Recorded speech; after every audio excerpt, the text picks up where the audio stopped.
We're back for the third and final part in our three-part series with Dina Shale. Today we continue the conversation on all things trauma and how it can turn up in the workplace. Let's get into it. Welcome to Happiness, Health and Relationships podcast. If you're looking for inspiration on powerful, healthy habits, you've come to the right place.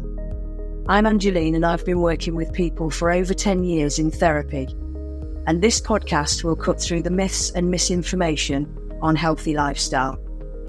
I'll be interviewing experts in their field, providing top tips and motivation for 6 elements of living medicine. The 6 elements are reducing stress, exercise and fitness, nutrition, sleep, reducing addictive substances, and how to master healthy relationships. Let's get started. Yeah, I was thinking about the know-it-all in the team. We've all worked with one of them. We've all worked with one of them, and yeah, quite likely they feel that they have to prove that another basic human need is we want to be respected. So we then have got to, if we feel that we're not being listened to or we're not being taken seriously, then we've now got to prove that we're right. So we can't, we can never say, oh, sorry, I might have got that wrong.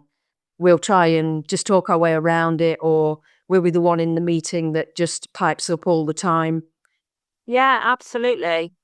I was thinking then about, the different types of people that I've come across when I worked in corporate. And one of the other types of behaviours that we see is, I've done a lot around leadership. I went to America and did some training in America with horses.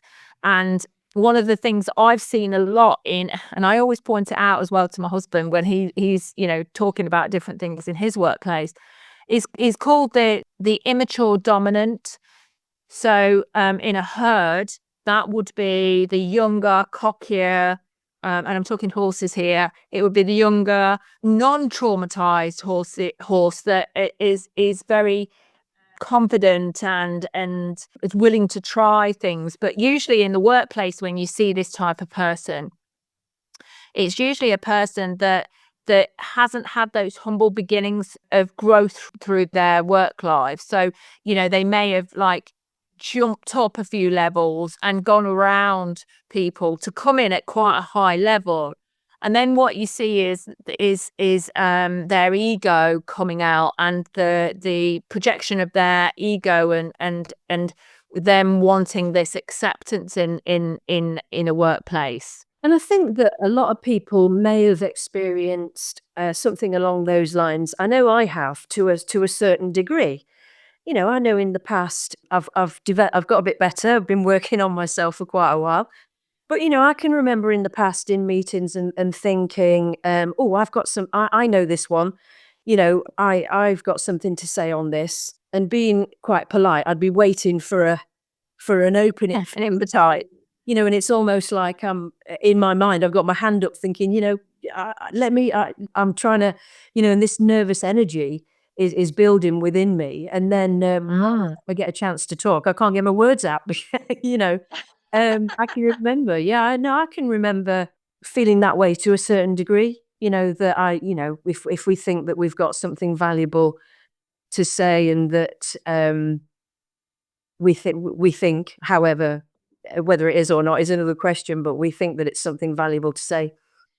So, these things are to varying degrees, aren't they? But I think a lot of people, especially in a work situation, can be going through different nervous energy of some description, because it's life events, really, any sort of life events.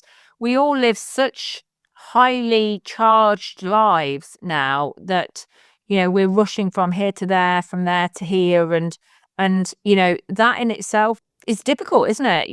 It's part of our lives now as we live. Yeah, absolutely. And so, like you were saying earlier, we spend a lot of time in that heightened state, really. We're anxious about something. And again, there's varying degrees of, we feel more anxious in certain situations than others, don't we? But a lot of the time, I'm thinking social media as well. there's always seems to be a message of we need to improve ourselves in some way, that there's something wrong with us, or there's always that message coming along, isn't it? And the news as well. The news, Yes. if we, I've had a couple of clients, and if people watch too much of the news, then it can really be a factor in bringing on depression, that hopelessness. Yes. Yes, absolutely. And I think it's about really getting back to getting out as much as you possibly can, and not letting other things around you absorb you and draw you in, because you can easily be affected by things that happen around you, to people and their stories, or even something that happens, like you say, on the news. And I think it's the key really is learning about emotional well-being and how things affect you and what's happening to you and where you are in your nervous system, because I'm able to track where my nervous system is all of the time, and know, before I get to that point of, the overwhelm, where I am. But I think that takes time and experience, and a lot of years of learning about myself. I think, going back to what you were saying, I think it's really important that we live in a society that is continually changing. And it's about keeping up with the things that we need to learn to look after ourselves better, because your whole podcast is about looking after yourself better to have that end goal, which is happiness. Yeah, and I think questioning our culture, and like you say, and there's the old saying, we are a result of our environment, and relationships play a big part in that. So if we are getting fed this doom and gloom from the news, the pressures from social media, the feeling of I haven't quite got it right, that we're always striving for something, or we're never really happy with where we're at. And I think that's cultural, isn't it? And we were talking earlier that feeling of safety that might have been missing growing up, and we might not be fully conscious of that, but that's what it boils down to, really. We may not have felt safe in a way, that developmental trauma, if our emotional needs weren't quite getting met. So I think that we can not feel safe as adults from all these messages that are flooding in from. Yes. And so, like you say, if we can get some distance from that, get out in nature, think about what we need in order to, what is really important to us.